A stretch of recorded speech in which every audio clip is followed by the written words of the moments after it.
Right, we are back and we are Riggy time as well, because we're here at Western today and we're going to hopefully catch a couple of fish with mega negative maggot type fishing, which, yeah, I won't go into too much now, we'll save that for the video. But for rock bottom, this time of year now, we're on, what are we on? Second week in January, it's gone flipping freezing again. It's rock bottom time when you've got to do whatever you can just to get a bite. I mean, they're not feeding, you can't feed any bait or very minimal bait. So it's all about making the most of that first 3 hours, 4 hours before you get them feeding spells.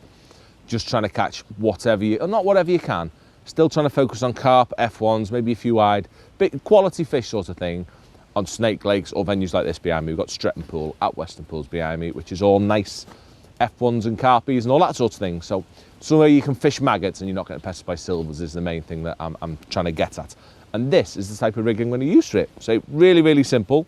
A rig that's very similar to, well, it's my Girly rig. It's a rig that we called the Girly rig. Years and years ago we came up with this sort of thing for tunnel barn farm fishing, maggot short, before you got an arrival late on, and as well we hard pellet fishing as well. But maggots are definitely the key point. And what you're technically doing is almost dobbing maggots.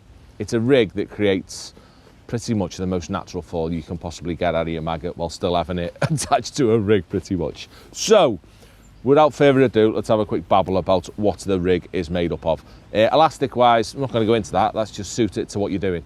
I mean, today I've got green slick on. Depends what your fishing is, isn't it? Depends what you're fishing for, but it needs to be something light because it's winter, we want to land everything. Mainline, really simple. I've got 014.5. I've got power micro on that, 014.5, so a bit lighter than what I'd normally use.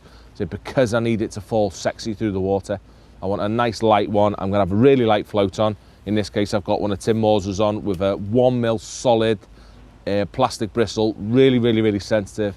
Massively comes into it this time of year when I need to see things going on, but I'll explain that a little bit more. So I've got a delicate float on there, and in this case, it's a 4x12s, but in a lot of water. And I've got 5.5 foot there, nearly 6 foot of water, and I've only got a 4x12s on. If I went down to 4 foot, I'd have a 4x10s on.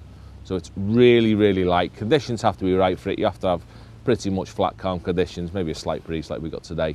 But it's for winter, it's for rock bottom fishing. When you're dobbing on these horrible days, when it's lovely days, but horrible for fishing, nice, clear, still crispy days, when the fish, they just don't want to feed. And all you're trying to do is annoy them by having that bait falling through the water all the time, and they're sort of snatching at it out of annoyance, if anything else, as the bait goes past them. So in today's case, as I say, 4x12s, because I've got a bit of water behind me, got my usual back shot on, won't go into that, and I've got my fine tuner underneath it, just to get my bristle right and to mark my depth. But the sexy bit is down here, is the shotting of the rig. And I'm actually gonna whiz to the bottom, work me way back up now. It's the bottom end that's really important of this rig. So I've got a nice fine wire hook on. I've got an MTX5 on there. I've got a new batch of prototype ones. So I've got a 16 MTX5 on, MXC5, which is a nice light gauge wire one. I mean, it does make a difference, definitely. When I'm fishing a maggot, it's really important to have a nice light hook because I don't want it to drag down fast. I want it to sink nice and naturally. So I've got quite a light gauge wire hook on there. Nice and light, 010 main, 010 hook length. And then my first shot is a number 12 on my hook length loop. Yeah, so I said I've got 014 to 010. I've got it just on my loops, just to close the loop up, because I hate that loop opening up. So I've got my first number 12.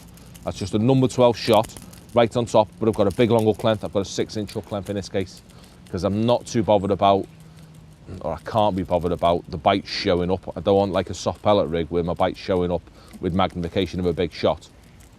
This is all about the slow fall. So I've got that first number 12 there. The next number 12 is probably another 10 inches away. So a big owl drop in between those two. And then I've got another number 12, another probably 8 inches above that. So in that bottom, sort of to where my first proper shot is, which is here, I've got 1.5 foot, nearly 2 foot. So a hell of a long way down the bottom that's going to be a very natural fall. Because to be fair, number 12s, they don't do much. They pretty much just sink the line. They don't keep anything tight. They break the tension of the surface with that line going through. So there's very little resistance on that bait falling. And the way I hook my maggot as well, we'll cover that in the fishing video, that helps to keep it nice and slow, make my bait as natural as it can possibly be. So bottom end, as I say, I've got 3 number 10 shot there. 3 number 12 shot there. Really slow falling. And then above that, I've got a nice spread, a number 10 shot.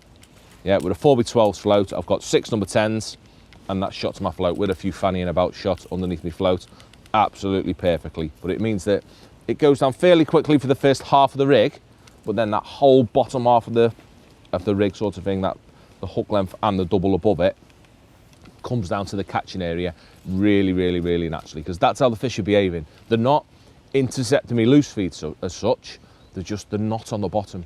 You're pretty much dobbing. You just go into an area, maybe attracting the fish with a couple of maggots, say utter minimal bait or the odd bit dripping through the water, but it's that slow fall at the end that I'm constantly lifting, or if anything, laying me rigging again over and over and over again, just to achieve that slow fall of the maggot to annoy the fish into taking it.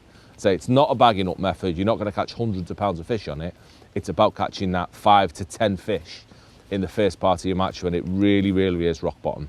So as I said, in today's case, we've got a big owl rig on because it's nice and deep in an open water situation.